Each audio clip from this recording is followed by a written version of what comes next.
What's up, guys, and welcome to the Amino Biohacks Podcast. Today I'm joined by my very good friend, Mav Wynn. Thank you very much for joining us, Mav. Very welcome, and saying hi from Costa Rica. Yes, so Mav's very lucky. She's out in Costa Rica enjoying the digital nomad life, I guess, relocated last year and is now, well, I'm going to let Mav explain a bit about background, but today we're going to be talking about Pilates and her retreat. So, Mav, do you want to give the guys a bit of a rundown of background? Yeah. Well, so I've actually been now in Costa Rica for 2 years. And prior to that, I was living and working in London for about 16 years. My background is a city person. So I used to work for large listed companies dealing with their communications programs. And I started practicing Pilates thanks to you back in 2010 or 2011 when I was training for the Sydney Half Marathon. And I was struggling with a few injuries and started obviously training with you, and on your recommendation started Pilates, and it was love at first practice. So I have a dancing background from when I was a lot younger, and the movement just resonated with me.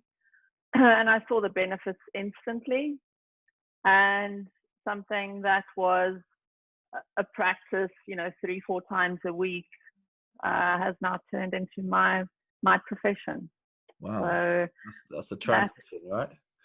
It is a transition, but if you look at the history of my time on this earth, you can pick up the breadcrumbs as to how I got here.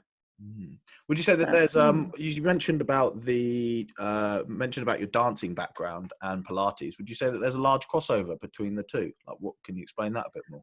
Yeah, I think if you go back to the history of Joseph Pilates, and he trained a lot of ballet dancers, and definitely the awareness around posture and movement.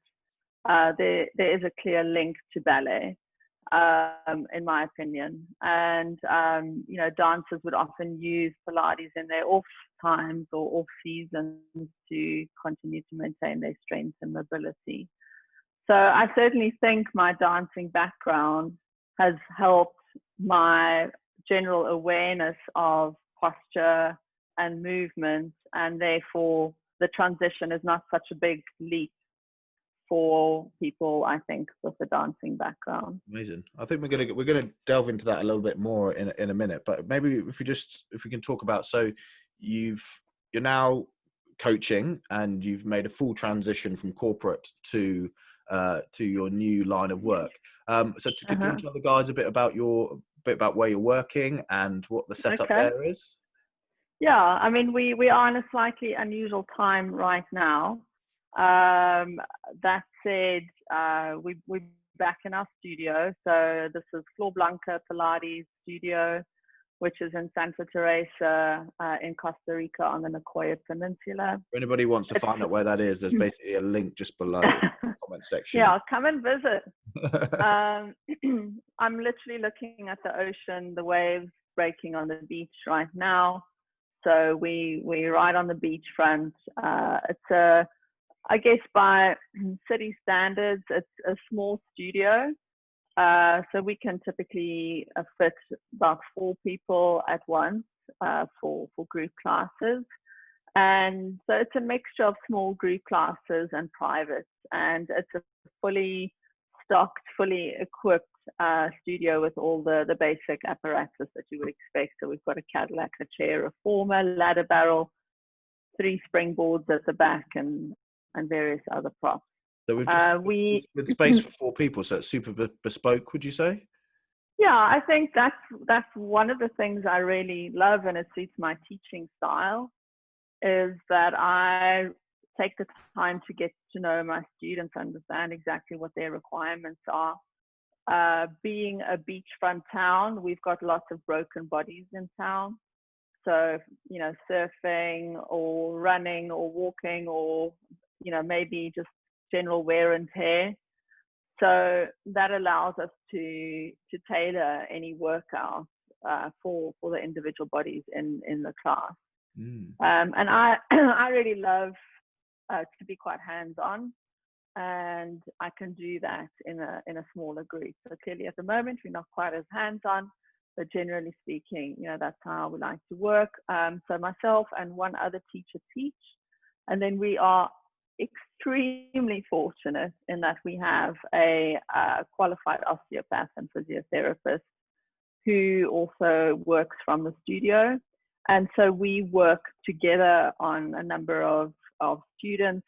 Either I identify specific issues and recommend that they see Lucia, or Lucia rehabilitates them, and then they start practicing in the group environment. So that's worked really well for us. We've had numerous cases of people just coming here on holiday because we're in a resort, in a hotel environment, who come up to the studio, get to know us and what we do, and continue to come back year after year. Or, for example, I'm teaching some people online in Washington, D.C. because they just like what we do and we know their bodies, and we understand their particular situation. So yeah, it is definitely more bespoke and more tailored to the people that come in here. So just to delve in a little bit further on the clientele, so where do most of your clients come from? So usually it's a mix of tourists and people that live here permanently. And I would say expats. It's a mix. It's Costa Ricans. It's a very cosmopolitan, very small but very cosmopolitan town. So we have a big Israeli community, Argentinian, French, German, 4 South Africans, Americans. So it's very mixed, and obviously the local Costa Rican community. Our studio, I would say we're probably about 80% of our business, of our numbers would be local. And then during the season, obviously there's the tourist flow that comes through, and it's either people that have been coming to Santa Teresa for many years and they know the studio, or it's people that stay at the hotel, or it's people that hear about the studio and pop in for a class and then end up coming, for a few more. We had an example of this Australian couple who they are proper digital nomads, and they just fell in love with what we were doing here, and were coming 3 times a week while they were based in Santa Teresa working on their website and their business. And they're now back in Australia, and we stay in touch, and that's what I like. That's what I like about the space. You meet people from all over the world, you get to know them, and then that connection just continues.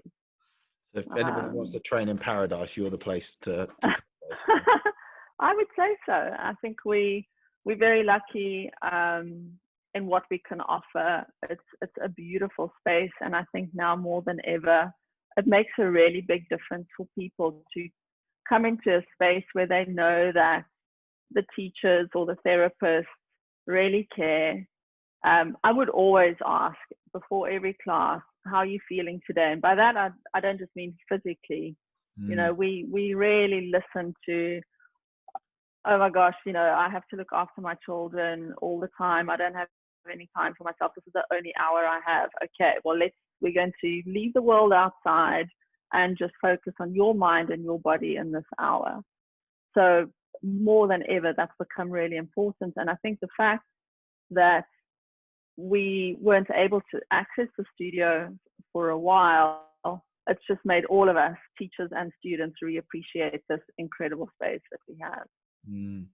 I think that 1 hour, however long the classes are, that you spend with people, it's like I think you've hit the nail on the head there. It's like exercise and training is an extension of your life, isn't it? I guess, and it's not independent of all the other things that you're doing, whether it's kids, whether it's work. And I think it's a really, really key point for any of the listeners, that it's recognizing that your training is part of who you are, not only physically but spiritually, mentally. Do you want to delve a little bit into Well, what you're you thinking? know, my training is in STOTT Pilates with Merrithew, and Merrithew actually trademarked the phrase mindful movement. They are leaders in mindful movement, and never has it been more true or more obvious than what I'm seeing now. You know, we've had I can think of another example of somebody that travels here regularly that we've had the privilege to teach. You know, this student was complaining of neck pain, and you know, we analyzed her posture, but then we just started saying, like, what else is going on in your life?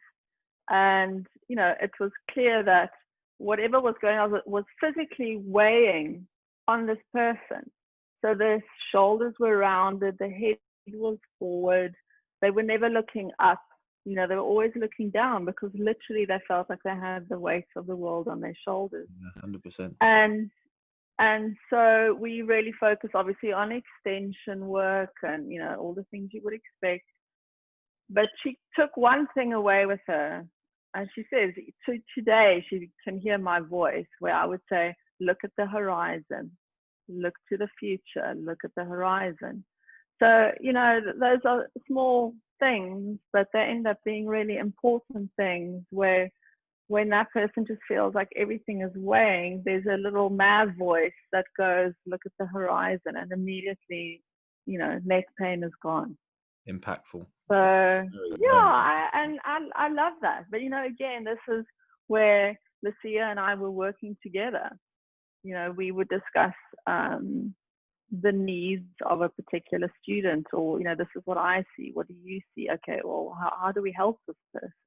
I think that I was just going to say, sorry, I think it's really great what you guys have done there. The fact that training, performance, conditioning the body doesn't come independent of injury. Like the two are one thing, right? And it's, again, what your job as the coaches is, you're always trying to find that equilibrium between damage and recovery. And I guess the fact that what you guys have got there is you've got both sides of the coin, haven't you? With having osteo on hand to align the body. And I think osteos, obviously their whole job is about looking at the person as a whole. So I guess, and that's what you're doing as well. So I think that's really a key of what you're doing there. Something great that you've created. I mean, we actually very lucky in this town with the specialists that we have. Again, this is my view. You know, we've got chiropractors, we have other physiotherapists that I also work with. Like, if I know a student of mine is going to see the chiropractor, him and I will have a conversation afterwards, you know, and he'll explain to me what he sees, or the same with the other physiotherapists that I work with a lot in town. But we have people that know so much about nutrition and other forms of movement. You know, our yoga instructor here, Stefano, is incredibly well known in Costa Rica. He's been practicing for years. But, you know, him and I would also have a conversation if we have somebody that goes to yoga and Pilates, and understand, okay, what do we see in that person's body? Because that body is going to move differently there to what it moves here. So I love that. People are really open about helping another person, you know.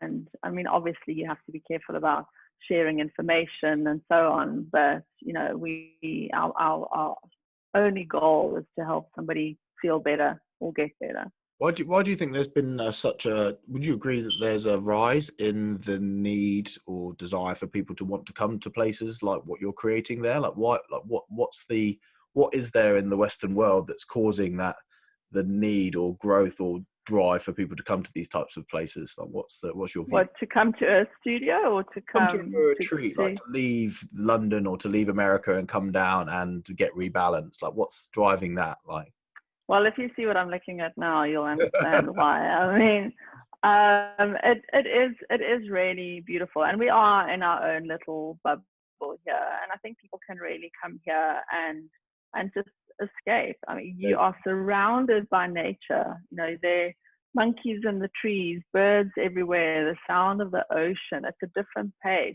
There's a different energy here, and I think people feel it straight away. I felt it straight away the first time I came here, which is why I kept coming back. And so I think maybe there's more awareness about the need to slow down. There's more awareness about connecting again with nature. You know, I think there's more awareness of this is the only vessel you have, and you need to look after it. And I just think there's more information out there, and it's very hard to ignore because it's all on social media. And so people do take the time for themselves. And, you know, what we were just speaking about, I think people increasingly appreciate the connection of mind and body. And it's not just about, you know, the physical fitness, or I've got big muscles, or I can run a marathon. It's about, okay, well, what else am I doing to look after this?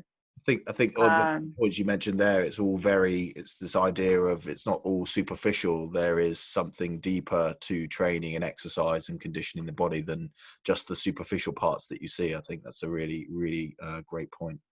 Yeah. You want to, let's explain. So do you want to explain, I know you mentioned the type of Pilates that you do. So if somebody comes in for a session with you, what does that look like? And I'm completely new to it and I've never done it before. Like how does it work? Well, we would always start with, you know, as you know, as a trainer, the questionnaire of any injuries, you know, what's your daily life like? What's your usual routine? Any past surgeries? Anything basically we need to know about this person's history. And then we would do a postural analysis just to get a sense of, you know, is there, I don't know, scoliosis, or is the person kyphotic, or, you know, are they pregnant? Have they recently had a baby? You know, just what are all the things we need to think about? And I would generally start with quite a gentle introductory session. And now more than ever, again, because we've had to, mat Pilates to me is the foundation. So I would definitely start with some mat work to explain the basic principles of Pilates, and get them familiar with the language that we use and what that means and why we do it a certain way. So often there are comparisons between Pilates and yoga, and I often get the question, and a lot of times we have yoga practitioners coming to Pilates, you know, for rehabilitation. So just the breathing is the most basic thing, or most obvious difference, and, you know, explain to them why we breathe the way we do. And then, you know, depending on what we found out in their history, from their history and in their postural analysis, you'll take them on the different apparatus and give them an introduction. And then from there, you can tailor a program. It really just depends on, you know, are they here permanently? Are they only here for a few weeks? You know, if they're completely new to it, as I said, I would start with mat work. Okay. And then slowly. So sorry, I was going to say, and then, so what's the most common body type, or I don't want to say injury, but what's the most common? We are seeing increasing numbers of scoliosis. And for anybody listening, so scoliosis is rounding of the spine? So curvature of the spine. Okay. So that's where Lucia and I, you know, I'm often tapping into her knowledge. I mean, why do we think that is? Like, where does that come from? Well, it's not always that obvious, you know, a specific reason. Just gravity.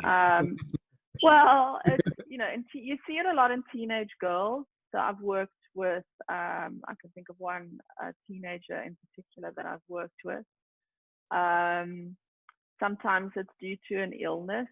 And sometimes it is due to, you carry your bag on one shoulder all the time, or you sit a certain way all the time.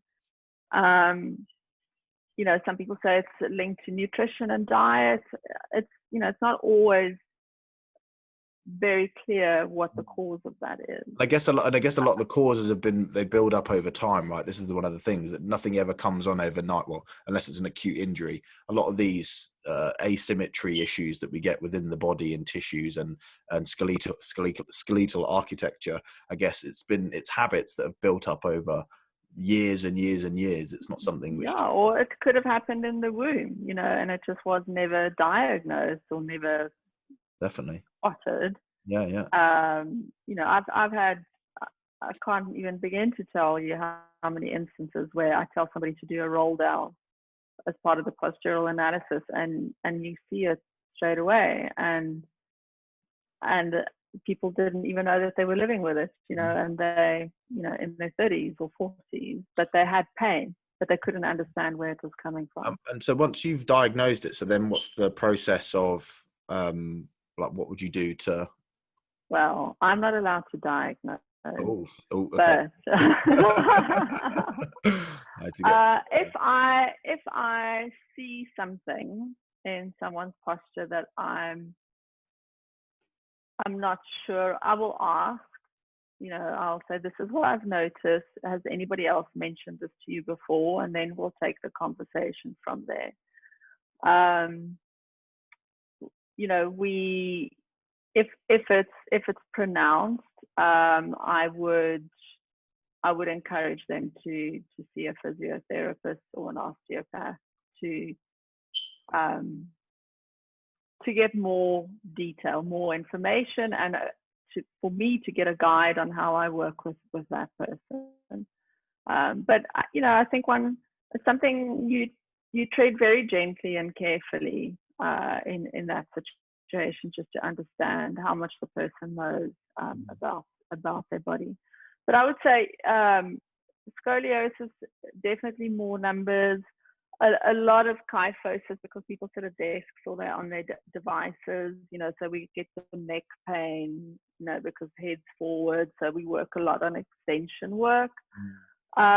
Feet, a lot of interesting feet situations. So footwork is great for that with Pilates.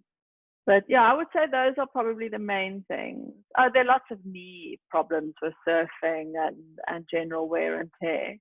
So knees always feature, stiff or painful lower backs. I mean, it's everything. But I think what really stood out for me was scoliosis, and that we're definitely seeing more of that. Interesting. I guess it's it's our lifestyles and our habits, our kind of expression in our bodies. I guess we're a kind of canvas type of thing. Really good points there. So say if somebody has never done Pilates before, they're at home, they're listening to this now. So you would suggest to them mat-based Pilates to begin with, if they were going to start out? I think mat is really good grounding.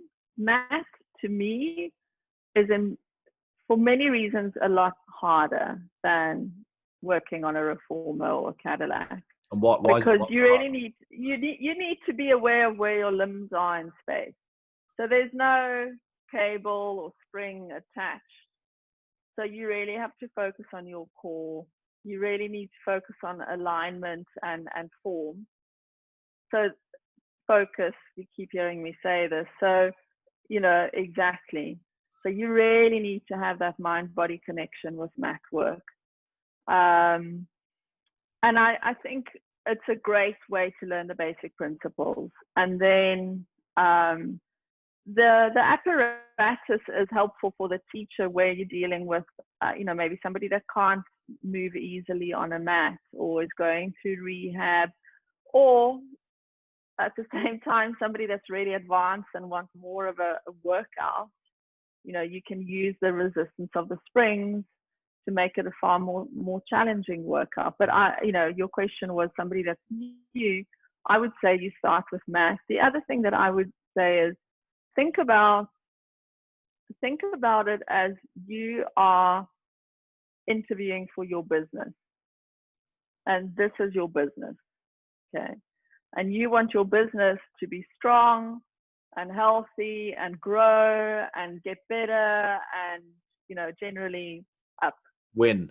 And it's win, you know, and it's a long term, it's a long term thing. You know, this is a forever thing. It's the only vessel you have. So go and interview teachers. Go to studios, and because they're working for you, you're employing them to help your business perform well. So I would definitely think about it that way. And you know, I had, as I mentioned, this couple that I teach online in Washington. They were looking to find a studio where they could get something similar to what they got here. I said, you just have to go and interview. Like, do you like the person? What is their background? What is their history, their qualification? What does their voice sound like? You know, I've been in classes where the person's voice would drive me insane, and I just wouldn't go back to that class. I mean, that's real. Is the studio conveniently located? You know, when I started, the studio was right next door to my office. It was perfect. So you have to, you know, make it easy, but be like, take the time to find the right person in the right studio. And you know, if they don't offer mat work, if it's like a reformer only class, your other option is to go online. You know, go and look at some of the teachers that are offering amazing classes online and learn that way. But yeah, I would start with mat, and I would find somebody that you know is going to invest time and effort in helping you, educate you, work with you, rehab you, strengthen you. I think the key word that you use there for me is invest. It's about investing in your physicality. And if you want to truly master something, obviously you can spend time doing it, but you can accelerate the learning process by having a great coach or a great teacher around you. So I think it's a really, really good point. I mean, my first Pilates teacher back in London, she was just incredible. I had I think 7 private sessions with her, and it totally changed my perception of Pilates.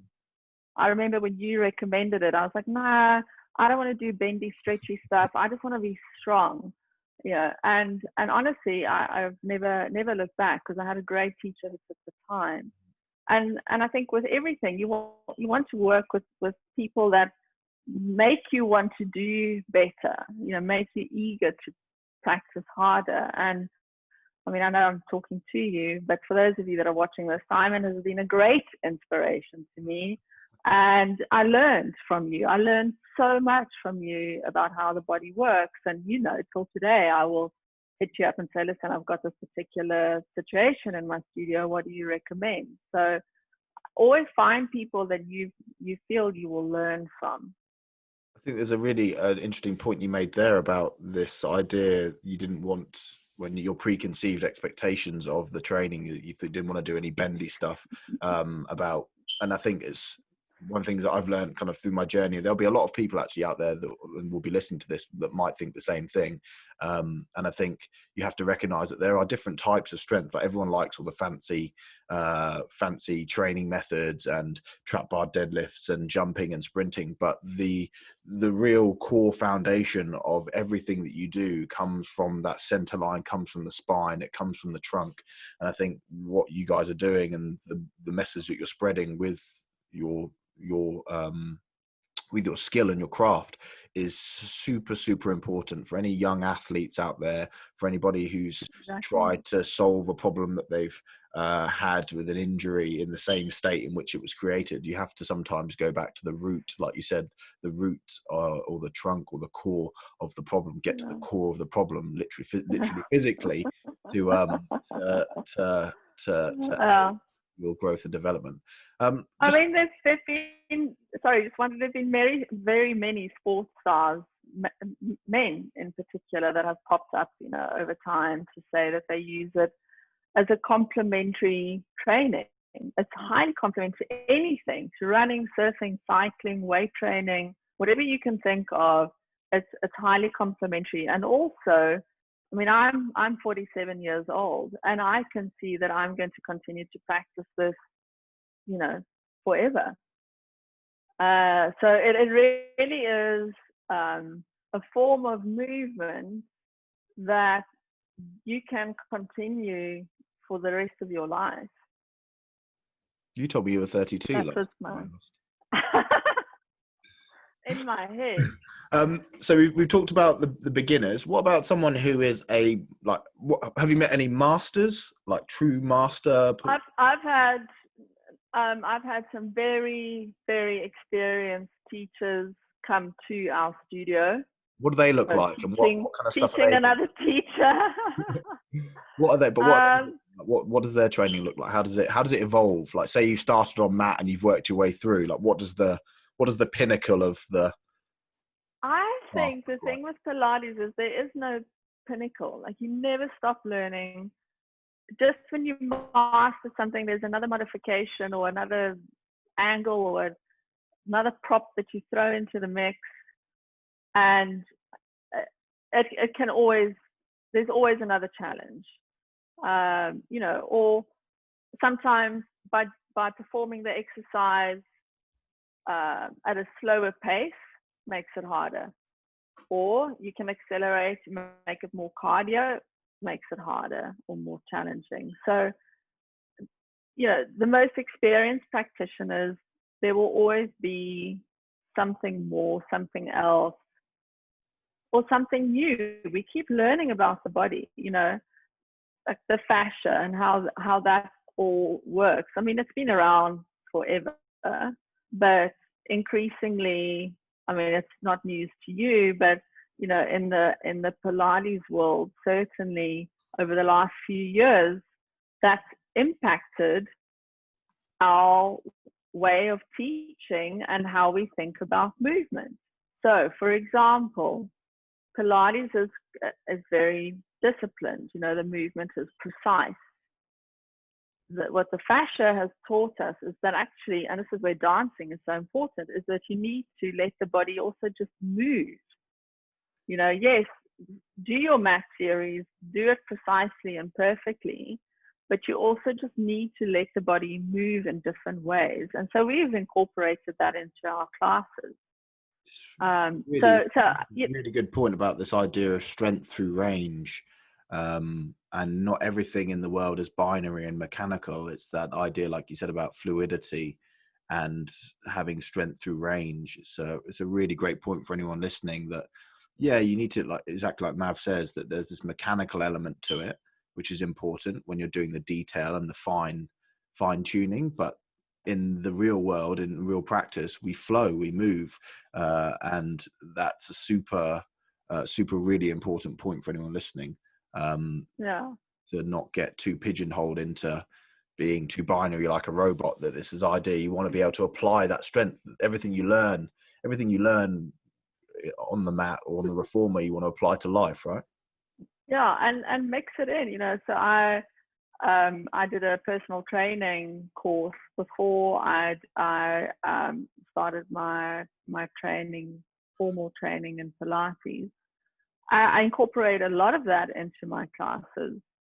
You know, a lot of the functional movement that I learned, or you know, a number of other concepts that I learned from personal training, I would always, why wouldn't I? You know, it's just another little arrow in my quiver. Is that the right expression? Yeah, no, definitely. And mix that in, especially if you do have a body that can't necessarily move in a certain way. You know, you try, you know, okay, well, let's try this, or let's try that. So, you know, no matter how much you learn, there's always something more to learn or something more to incorporate in your practice. I think what you've just said, a really interesting point, actually, again, is this idea that people get blocked about their bodies. They get blocked about certain movements. Oh, I can't do this, I can't do that. And actually, it's a case of that you just haven't learned to do that, and actually breaking movements which you might see as hard, or like you hear it all the time. Like, oh, I can't do this because of my knee. It's like you can work up, you can build up the endurance, the capacity in the tissues and architecture of the bone and skeletal structure to do anything. Like, it's always amazing. I'm always amazed when I look at like Invictus Games or anybody who's got a real Yes. proper like musculoskeletal injury that's life changing, and they've taught their bodies over time, it doesn't happen overnight, and continuous progression and loading to do amazing things. The human body, like Mav saying, is an amazing piece of equipment, and you can go a lot further than you think, but it probably is going to take double the amount of time that you think as well. So yeah, I mean, we typically, what I would do, let's say with an extension exercise, I have one student who is very kyphotic, and when I first met them, they were so kyphotic that this is how they looked at me, right? So I never actually saw their face. And we've been working together for a couple of years now, and literally he's lifted. Now you see his face, and we just broke it down. I'm not going to throw somebody straight into a swan dive, right? So I'll say, look, this is the movement. The reason why we're focusing on this movement, these are the exercises we're going to do to build you up. And we've now have another student with about this because I asked you for some advice, with a particular hip issue. And this week, following consultation with you, we're just slowly introducing this, a few more movements and different exercises. I said, like, I know you've not done this before, but this is the reason we're doing it, and this is what we're going to build up towards. So I think I totally agree with you. It's okay, understand the issue. Don't say, okay, well, therefore no knee flexion because your knee is hurting. Let's think about how we get you to flex that knee again. Exactly. You've hit the nail on the head there. It's about building capacity. It's about building resilience, and resilience can come in many forms. It can come in physical, it can come in mental. It's exposure therapy. It's putting yourself out there, not too much, just enough to stretch yourself, but not pushing yourself too far that it breaks you. Exactly. You've really hit the nail on the head there. I'm gonna look to probably wrap this up soon. If people want to find out more information about what you're doing, we're going to put some links below. Yeah. So what's the name of your site and Instagram and social media? And all right, so my personal site is Soul Power Pilates, so soulpowerpilates.com, or on Instagram.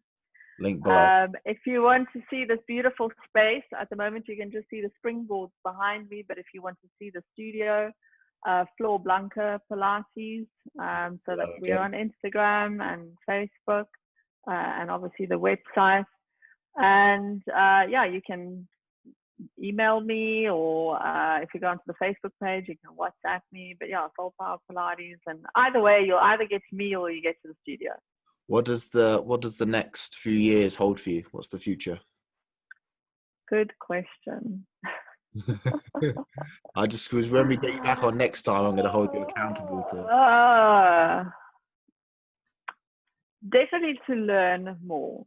There's so many amazing workshops and courses and teachers to learn from, and really focusing my time and effort on expanding my knowledge base so that I can be a better teacher.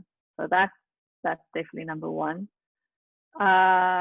Number two, on a more personal level, is to really settle here in our home and continue to attract more people to the studio. So as and when our borders reopen, certainly we would love to see more people come here, and we would love to see people come back. As I said, we've met such amazing people, and I think now more than ever, they're like, just take me back to Costa Rica. It's a beautiful place. And then I think also to look after myself. Teachers or trainers are often guilty of looking after others and forgetting about themselves, and I've certainly been guilty of that. So this body needs to last a lot longer, and the brain. You're doing well. So, you're doing all right. You're doing all right. Guys, if you've got any questions, leave them in the comments section below. Like the video for us as it helps the channel. And if you want to subscribe and hit the notification bell, when we produce more cool content like this, you'll be the first to get it. Mav, I really appreciate you coming on and chatting to us today. Well, I feel very honored and privileged. Thank you for inviting Get me. you back on again soon, all right? Thank you very much. Okay. Take care. Cheers, everybody. Bye.